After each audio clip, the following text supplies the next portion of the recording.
Petit hommage à mon ami Kevin Merida.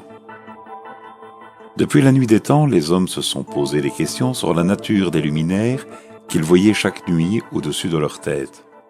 Bien des hypothèses ont été avancées, certaines plus farfelues les unes que les autres, mais au fur et à mesure des observations, de plus en plus précises, une idée générale commença à émerger.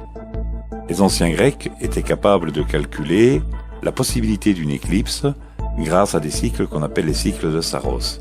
Mais c'était insuffisant pour être précis. Pour obtenir de plus en plus de précision, il fallait de plus en plus d'observations.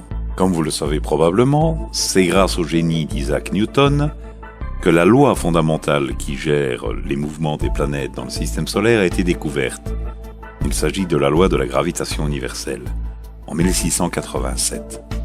À partir de cette loi, il a été possible de déduire de plus en plus précisément tous les mouvements du système solaire, ainsi que des mouvements qui ne pouvaient s'expliquer que par la présence d'autres planètes inconnues.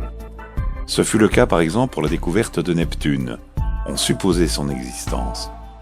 On ne l'avait jamais vu, et pourtant par le calcul, Urbain Le Verrier a été capable de déterminer sa position avec une énorme précision. Il a demandé à un observatoire de pointer une lunette vers le point désigné, et Neptune s'y trouvait. Maintenant, si l'on désire calculer les positions précisément de toutes les planètes et de tous les corps du système solaire, il faut tenir compte des interactions des uns sur les autres, pas seulement du Soleil avec une planète, mais par exemple de Jupiter sur Saturne, ou comme nous l'avons vu dans le cas d'Urbain Le Verrier, les perturbations de Neptune ayant permis de comprendre sa position parce qu'il perturbait l'orbite de Saturne et de Jupiter, il faut aussi en tenir compte. Pour obtenir un instantané précis et complet de l'ensemble du système solaire, il n'existe pas d'équation directe pour ce faire. Il faut recourir à une intégration numérique d'une équation différentielle pour y parvenir. C'est long, c'est fastidieux, mais les ordinateurs s'en sortent extrêmement bien avec ce genre de calcul. Pour de plus amples informations, n'hésitez pas à visualiser la vidéo Terre plate ou pas, les modèles du système solaire de Kevin Merida, où il vous explique pas à pas comment fonctionne cette méthode d'intégration numérique, et vous propose même cette intégration numérique restreinte aux 8 grosses planètes du système solaire, plus Pluton. Et ça fonctionne plutôt bien.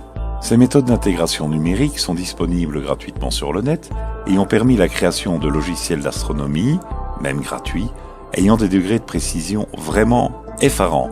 Comme par exemple ici, vous avez une vue de la planète Mars telle qu'elle apparaît à un moment donné, mais le logiciel est de plus capable de vous donner la position de ces deux lunes, ainsi que sa phase, son diamètre apparent, et ce que vous pouvez observer à partir de votre télescope sous un certain grossissement de la surface de Mars. Pendant ce temps, sur la Terre plate, l'inénarrable professeur Nicolas Grand-Pipeau, du laboratoire de pipotique appliquée section brassage de vent à haute vélocité, vous montre comment lui, il prend ses mesures dans le système solaire. Il se dit plus intelligent que Newton et Einstein réunis et en parvient à la conclusion que les planètes sont des hologrammes. Soyons sérieux 2 minutes.